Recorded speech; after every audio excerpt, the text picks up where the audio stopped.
नमस्कार दोस्तों, स्वागत है आप सभी का यूपीपीएससी उत्कर्ष में। आई होप आप सब अच्छे होंगे एंड आई होप आपने पेपर अभी तक देख लिया होगा यूपीपीएससी का।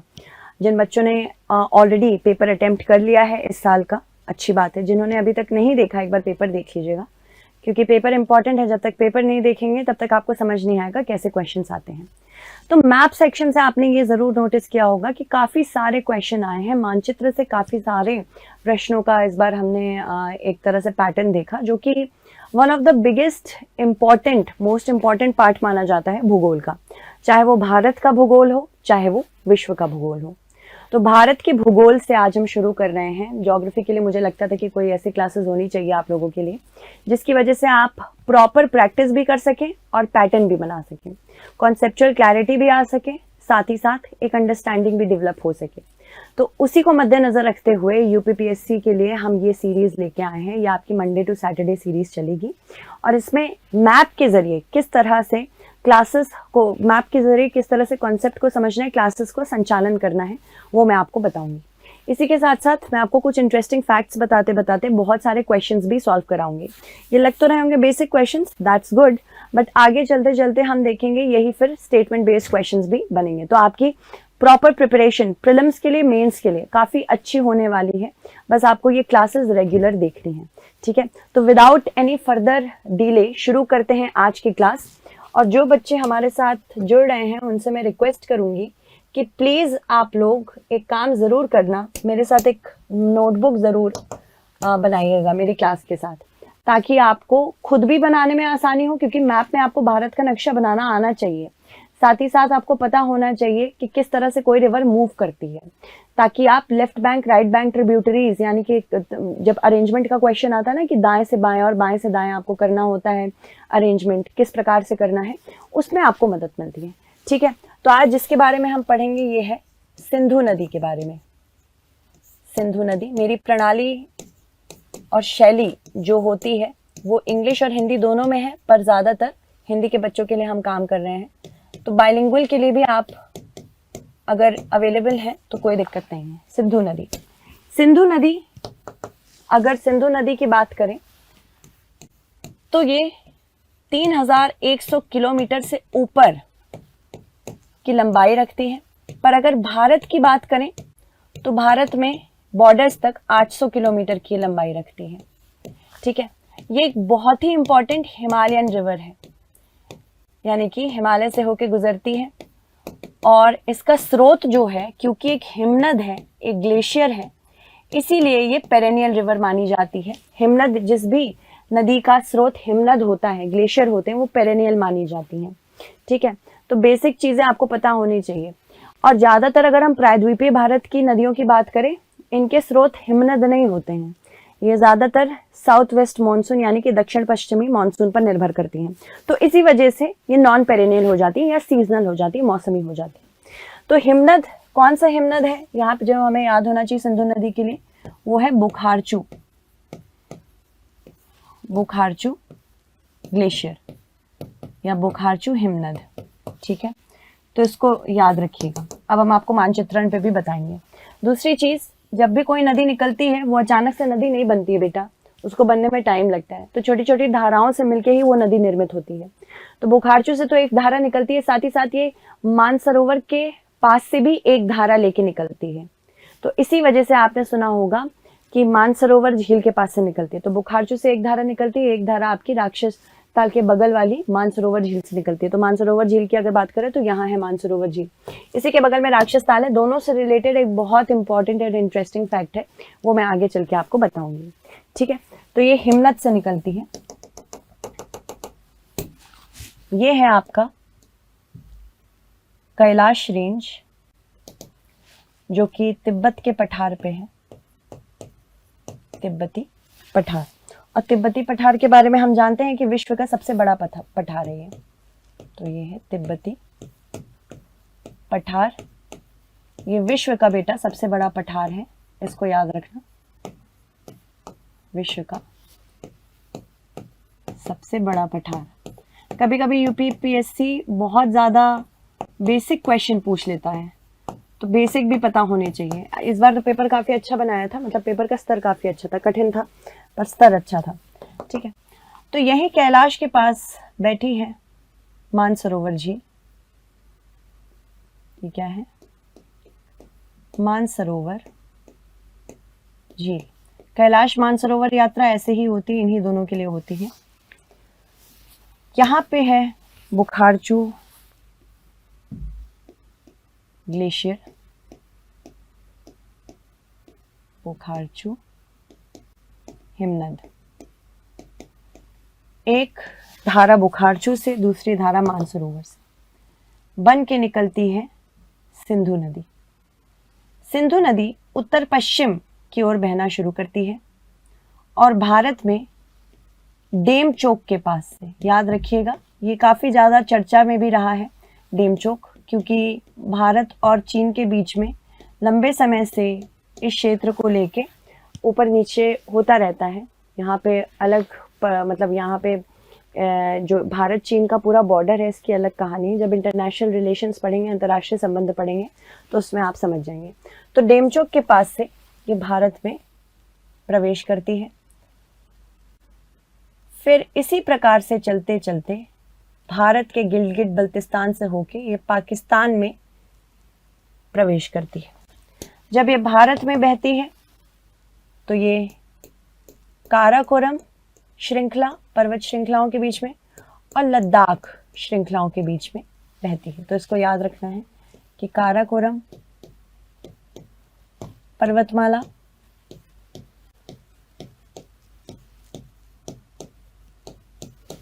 एवं लद्दाख पर्वतमाला के बीच में बहती हैं। ठीक है, यहाँ पे लिखना सही नहीं होगा क्योंकि बाकी जगह भी बनाऊंगी अभी मैं। लेह यहीं पे है। तो इतना जो पूरा इसका एक्सपेंस है, इस क्षेत्र से लेके इस क्षेत्र तक, ये कितना है? 800 किलोमीटर तक का है। इससे ज्यादा पाकिस्तान में है। तो यहाँ पे हम बोल सकते हैं कि ये चीन से, भारत से और पाकिस्तान से होके गुजरती है, जो मुख्य नदी है। तो इस प्रकार से लिखना है, चीन, पाकिस्तान एवं भारत से होके गुजरती है ये। और जैसे ही ये इन क्षेत्रों से गुजरती है, खूब सारी छोटी बड़ी सहायक नदियां अपने साथ लेके गुजरती है। तो अगर मैं बात करूं सिंधु नदी की बहने की, यहाँ जो डायरेक्शन है, जिस प्रकार से ये बह रही है, ये ऐसे बह रही है। ठीक है, तो यहाँ पे मेरे लेफ्ट, मेरे राइट में ऊपर के साइड जितनी ट्रिब्यूटरीज मिलेंगी, ये सारी राइट बैंक ट्रिब्यूटरीज, यानी कि दाहिने हाथ की सहायक नदियां हो जाएंगी। नीचे वाली जो होंगी इस साइड की, ये सब क्या हो जाएंगी? बाएं हाथ की। तो याद रखिएगा। तो दो प्रकार से हम यहाँ पे ट्रिब्यूटरीज को भी देखेंगे, राइट एंड लेफ्ट। तो ये क्या हो गई आपकी? लेफ्ट की बात भी करेंगे और राइट की बात भी करेंगे। यही लिख देते हैं अभी, राइट। लेफ्ट की बात करें, यानी नीचे वाली की, इन क्षेत्रों की, इन क्षेत्रों की जितनी सहायक नदियां हैं आपने जरूर नाम सुना होगा, जिसमें झेलम, चिनाब, रावी, ब्यास, सतलुज है। ये सारी तो आप जानते होंगे। जस्कर भी है एक। ठीक है, ऊपर वाली जो सहायक नदियां हैं, जिनको हम दाहिने हाथ की सहायक नदियां कहते हैं, इसमें शोक है, नुब्रा है, गिलगिट है। इसके अलावा अफगानिस्तान से भी काफी सारी नदियां आती हैं, कुर्रम, काबुल, ये सारी उधर की नदियां हैं। ठीक है, तो इसको भी मैं बताती हूँ कि मुख्य नदी तो ऐसे बह रही है सिंधु नदी इन 3 देशों से। बाकी जो सहायक नदियां हैं, इस वजह से इसका बेसिन और बड़ा हो रहा है। बेसिन एक ऐसे क्षेत्र को कहते हैं जहां से मान लीजिए मुख्य नदी वहां से नहीं भी बह रही हैं, तो बाकी जो सहायक नदियां हैं वहां से बह के अगर इसमें पानी दे रही हैं, जल दे रही हैं, तो यहाँ पे उसको भी इंक्लूड कर लेंगे। इस वजह से बेसिन क्षेत्र अगर की बात करें, बेसिन स्टेट्स की बात करें, तो ये 3 तो है ही, साथ ही साथ इसमें आप अफगानिस्तान को भी जोड़ेंगे, क्योंकि अफगानिस्तान से भी काफी नदियां आती हैं इसके लिए। ठीक है, तो इसको आपको याद रखना है। तो अगर हम पहले लेफ्ट बैंक ट्रिब्यूटरीज की बात करें इन क्षेत्रों की, तो इसमें कौन कौन हो जाएगा? झेलम, चिनाब, झेलम, चिनाब, रावी, ब्यास और सतलुज। ठीक है, राइट बैंक की बात करें तो राइट बैंक में श्योक, नुब्रा, गिलगिट ये मुख्य हैं। यहाँ पे मैंने एक और छोड़ दिया है, जस्कर, जस्कर या इसको जंस्कर भी कहते हैं, जंस्कर पर्वतमाला से निकलती है ये। ठीक है, तो अब यहाँ पे सबसे पहली सहायक नदी जो राइट बैंक की है, दाहिने हाथ की है, सिंधु को जो देती है पानी, ये है श्योक। जो श्योक नदी है कुछ इस प्रकार से निकलती है, रीमो हिमनद से। रीमो हिमनद से याद रखिएगा कौन निकलती है, श्योक। शोक का नाम ही आप समझ गए होंगे, शोक मतलब दुख। शोक का मतलब होता है दुख या सौरो। बीच बीच में इस क्लास को देखने का ये फायदा रहेगा ना कि बीच बीच में, मतलब क्लास तो रोज ही देखिए, बीच बीच में मैं बताती रहूंगी कि इंग्लिश टर्म्स भी, क्योंकि यूपीपीएससी में आपको इंग्लिश भी अच्छी खासी थोड़ी बहुत आनी चाहिए बेटा, चाहे आप हिंदी माध्यम से हो, जैसे अंग्रेजी माध्यम के बच्चों को थोड़ी बहुत हिंदी आनी चाहिए, जो क्योंकि अगर वो मैथ्स के भरोसे नहीं जा रहे, मतलब मैथ्स छोड़ दे रहे हैं, तो उनको आना तो चाहिए ना कुछ ना कुछ, तो इस वजह से मैं बताती रहूंगी। तो शोक का मतलब है सौरो, सौरो का मतलब होता है सैडनेस, दुख। अभी कुछ ही समय पहले लद्दाख में शोक नदी पे ही हमने कुछ अपने आर्मी मैन खोए भी हैं, क्योंकि वो टैंक से शोक नदी को क्रॉस कर रहे थे, पर अचानक से बाढ़ आने की वजह से उसमें वहां से लोग बह जाते हैं। फिर शोक नदी की एक नदी है, सहायक नदी है, जो इसमें पानी डालती है, जो कि है नुब्रा नदी। नुब्रा, तो अगर पूछा जाए नुब्रा किसकी सहायक नदी है, तो ये शोक की सहायक नदी है। ठीक है, फिर उसके बाद गिलगिट बल्तिस्तान के क्षेत्र से निकलती है गिलगिट, तो यहां आपके आ गई गिलगिट या गिलगित नदी।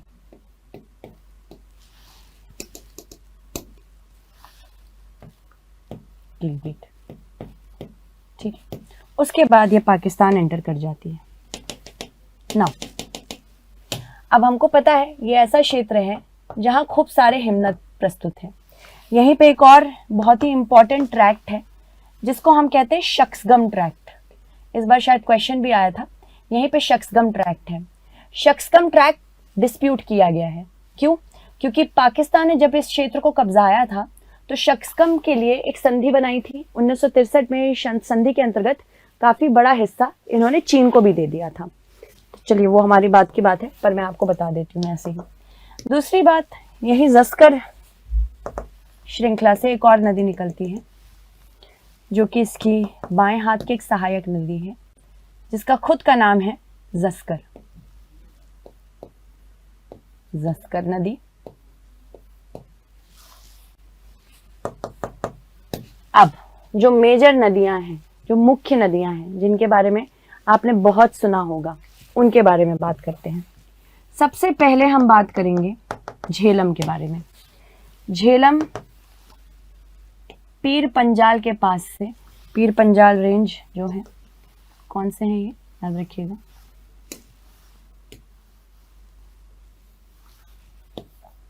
पीर पंजाल।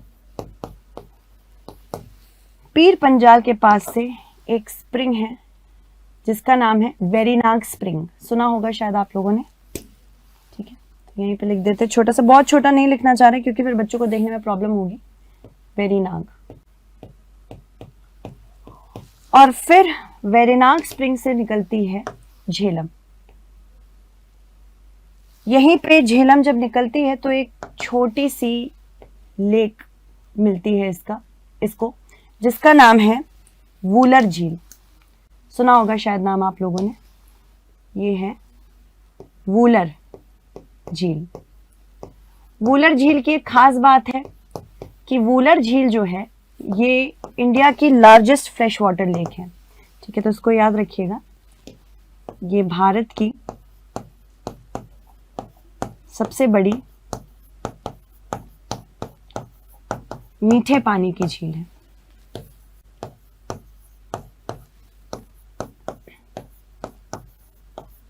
ठीक है, और माना जाता है कि टेक्टोनिक एक्टिविटी की वजह से बनी। टेक्टोनिक एक्टिविटी समझते हैं, जब एक प्लेट मूव करती है और मूव करने की वजह से बीच में कोई गैप आ जाता है, उसको टेक्टोनिक एक्टिविटी कहते हैं, है ना। तो टेक्टोनिक एक्टिविटी में एक डिप्रेशन बना जिसके अंदर वूलर झील आई, और वूलर झील को कौन फीड करता है, कौन पानी दे रहा है, झेलम नदी, ठीक है। झेलम की ही बहुत इंपॉर्टेंट सहायक नदी है किशन गंगा, इसके बारे में हम बाद में बात करेंगे, ठीक है। तो इस प्रकार से वूलर झील से पास करते करते झेलम जा रही है पाकिस्तान, ठीक है। तो जम्मू कश्मीर में उपज रही है। नेक्स्ट जो दो से तीन सहायक नदियां हैं, ये हिमाचल प्रदेश से होके गुजरती हैं, ठीक है। तो पहली कौन सी हो गई है हमारी, सिंधु नदी खुद की, सिंधु, ये है झेलम। झेलम की एक सहायक नदी है, चलिए यहीं पे बता देती हूँ, जो है किशन गंगा। इसी पे हम प्रोजेक्ट भी बना रहे हैं, किशन गंगा प्रोजेक्ट, सुना होगा आप, ठीक है। यहाँ पे लिख देते हैं, छोटा सा लिखेंगे बेटा, पर बता रहे तो आप लोग भी लिखते जाना, किशन गंगा। इसी पे हम प्रोजेक्ट भी बना रहे हैं, जिससे पाकिस्तान को बहुत ज़्यादा परेशानी है। फिर चिनाब के बारे में शुरू करते हैं बात। चिनाब हिमाचल प्रदेश के पास एक पास है, एक दर्रा है, जिसका नाम है बारालाचा। बारालाचा ये एक दर्रा है, और यहीं पे दो नदियां हैं, चंद्र और भागा, जो मिलके बनाती हैं चिनाब नदी, ठीक है। चंद्र और भागा मिलती हैं, चिनाब बनाती हैं, और ये चिनाब नदी पाकिस्तान में एंटर करती है जम्मू कश्मीर से, और फिर झेलम और चिनाब मिल जाती हैं। ये भी याद रखिएगा, ये इंपॉर्टेंट है, झेलम और चिनाब मिल जाती है, झेलम और चिनाब, चिनाब फ्लो करती है। तीसरी जो नदी है रावी, ये इसके नीचे एक दर्रा है हिमाचल प्रदेश में, जिसका नाम है रोहतांग दर्रा, सुना होगा शायद नाम, रोहतांग दर्रा। अभी इससे संबंधित प्रश्न भी आया था। रोहतांग दर्रे के पास से निकलती है रावी नदी। रावी नदी ट्रैवल करती है हिमाचल प्रदेश, पंजाब, दूसरा कलर यूज कर लो ताकि कंफ्यूज ना हो जाए, और फिर ये भी चली जाती है चिनाब में, ठीक है। तो ये कौन सी नदी हो गई, रावी नदी। ये भी कहाँ जाके मिली, ये चिनाब में जाके मिली, ठीक है। नेक्स्ट ब्यास नदी, इसी के पास से, रोहतांग दर्रे के पास से एक और नदी निकलती है, जिसका नाम है ब्यास नदी। ब्यास नदी भारत से ही निकलती है और भारत में ही खत्म हो जाती है। क्यों? क्योंकि फिर इसके बगल में, मानसरोवर झील के बगल में एक और ताल है, जिसका नाम है राक्षस ताल। राक्षस ताल, राक्षस ताल से निकलती है सबसे लंबी सहायक नदी सिंधु की, जिसको रेड रिवर भी कहते हैं, लाल नदी भी कहते हैं, और ये भारत में एंटर करती है हिमाचल प्रदेश के शिपकीला दर्रे से। तो ये याद रखिएगा, हिमाचल प्रदेश के शिपकीला दर्रे से एंटर करती है सतलुज नदी। सतलुज नदी बहती है और पंजाब में ब्यास के साथ एक कुंड बनाती है, जो एक रामसर साइट भी है, शायद आपने सुना होगा। यहाँ है हरिके कुंड, हरिके, जो कि एक रामसर वेटलैंड साइट भी है पंजाब में। पता नहीं आप लोग को पता है कि नहीं, पर मैंने बता दिया, और भी इससे संबंधित चीज बता दूंगी। फिर सतलुज बहती है ब्यास का पानी लेके, और फिर फाइनली सारी नदियां आके कहाँ मिल जाती हैं? सतलुज में, पहले सतलुज में मिलेंगी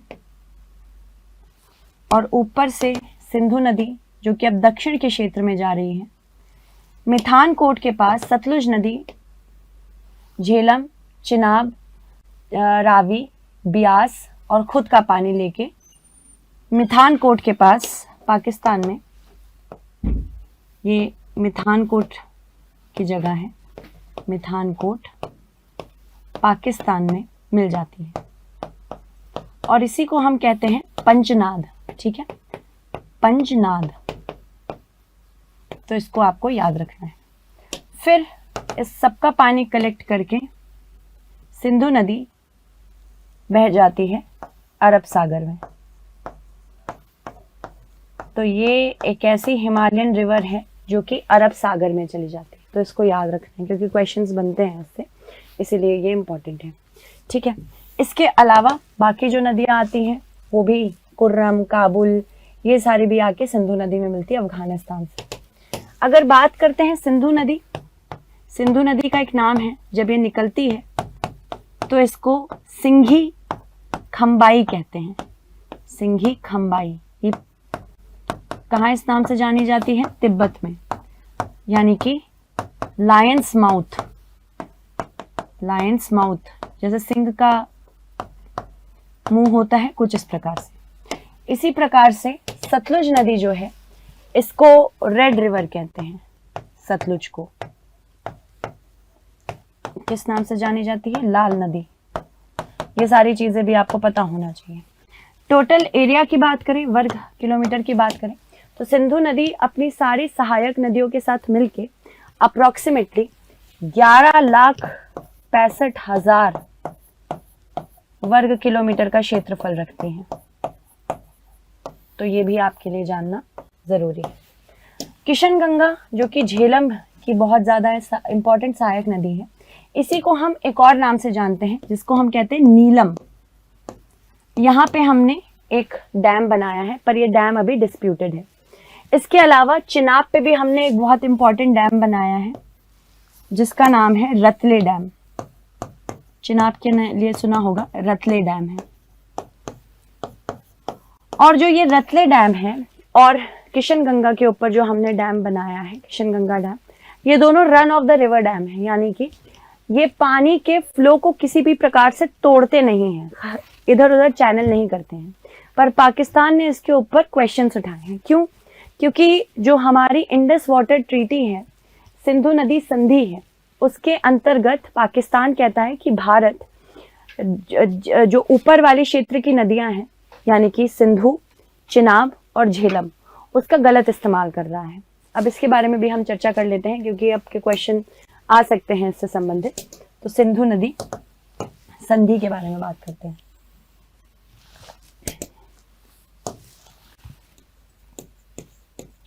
सिंधु नदी संधि क्या है? ये सिंधु नदी संधि या इंडस वाटर ट्रीटी भी कहते हैं इसको।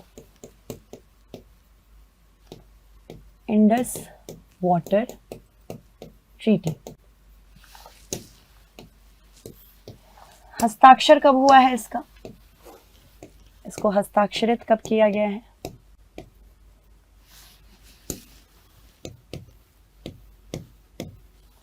सितंबर 1960 में। किसके किसके बीच हुई है? भारत और पाकिस्तान के बीच में, और इसमें विश्व बैंक की भी भागीदारी है। वर्ल्ड बैंक, वर्ल्ड बैंक असल में नेगोशिएटर था, यानी कि बहुत लंबे समय से भारत और पाकिस्तान के बीच में सिंधु नदी किस प्रकार से शेयर होगी, क्योंकि 1947 में जब डिवीजन हुआ तो उसके बाद चर्चाएं हो रही थी कि किस प्रकार से हम वाटर्स को यहाँ पे ट्रीट करेंगे। तो दो प्रकार से यहाँ वाटर्स को डिवाइड किया गया। जो पश्चिमी रिवर्स थी, पश्चिमी नदियाँ, वेस्टर्न रिवर्स, इसमें कौन कौन आया? झेलम, चिनाब और खुद सिंधु नदी।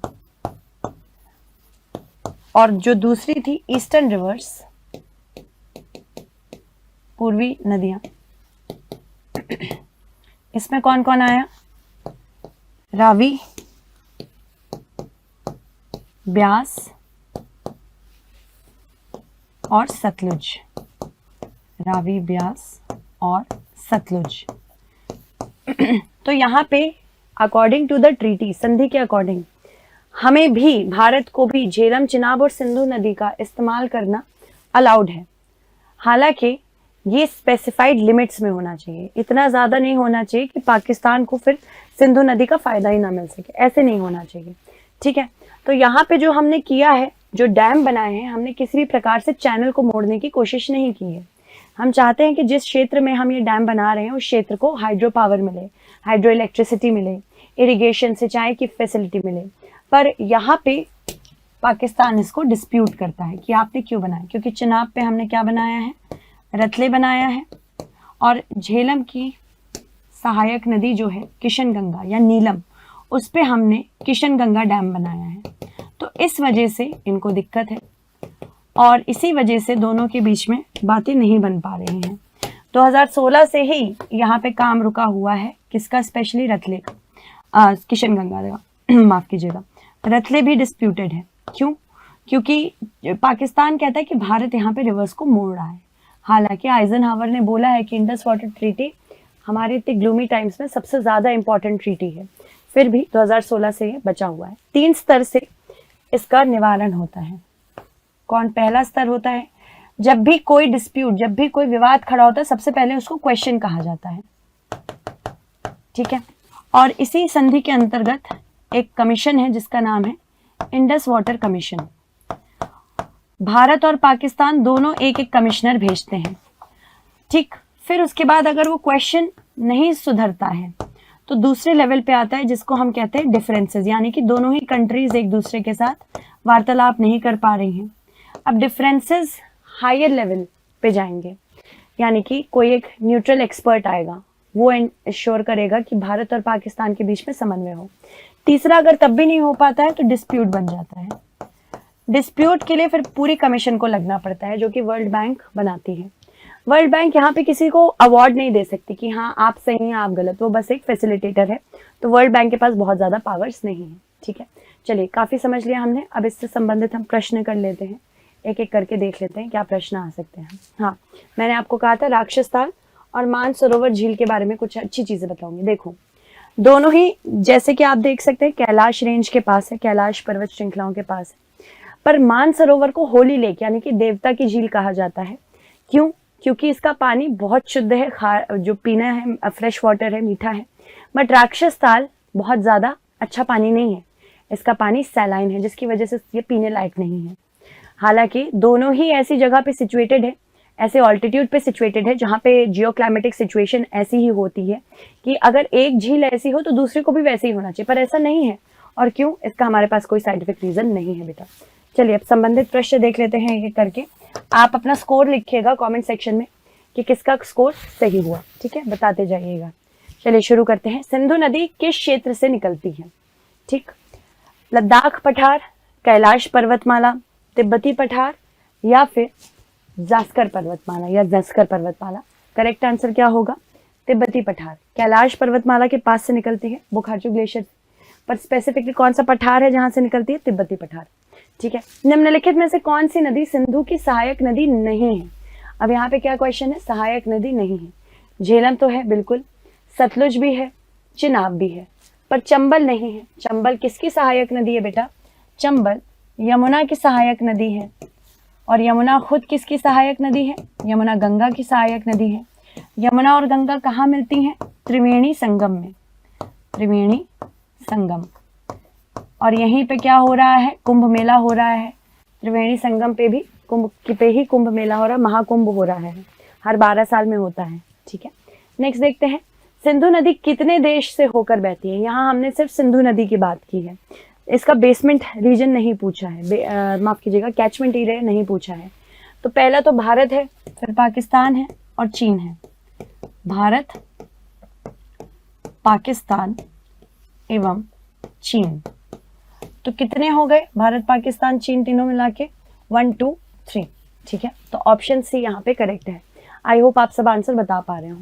नेक्स्ट, सिंधु जल संधि। सिंधु जल संधि भारत और किस देश के बीच में हुई है, समझौता है? चीन, पाकिस्तान, नेपाल या अफगानिस्तान? तो करेक्ट आंसर क्या होगा? भारत और चीन के बीच में नहीं हुई है, भारत और पाकिस्तान के बीच में हुई है सितंबर 1960 में, जिसके अंतर्गत वेस्टर्न रिवर्स किसको दी गई हैं? पाकिस्तान को, जिसमें झेलम, चिनाब और सिंधु है। और ईस्टर्न रिवर्स किसको दी गई हैं? भारत को, जिसमें सतलुज है, ब्यास है और रावी है। ठीक है, तो यहाँ पे याद होना चाहिए आपको ये भी। नेक्स्ट देखते हैं, सिंधु नदी के किनारे कौन सी सभ्यता फली फूली, जो कि पूरे दुनिया में सबसे इंपॉर्टेंट सभ्यता, one of the most important सभ्यताएं मानी जाती है। करेक्ट आंसर सिंधु नदी के किनारे कौन सी होगी? सिंधु घाटी सभ्यता, यानी कि इंडस वैली सिविलाइजेशन। नेक्स्ट देखते हैं, सिंधु नदी के बारे में निम्नलिखित कथनों पर विचार करें। सिंधु नदी तिब्बती पठार के राक्षस ताल से निकलती है, जहां इसे लाल नदी के नाम से जाना जाता है। ठीक है, पहला। दूसरा, यह भारत, पाकिस्तान और बांग्लादेश से होकर बहती है। तीसरा, नदी अपने प्रवाह पे पूरी तरह से मॉनसून पर निर्भर है। तो आपको बताना होगा इनमें से करेक्ट आंसर कौन सा है। कोशिश करिएगा करेक्ट आंसर बताने की। करेक्ट आंसर क्या होगा?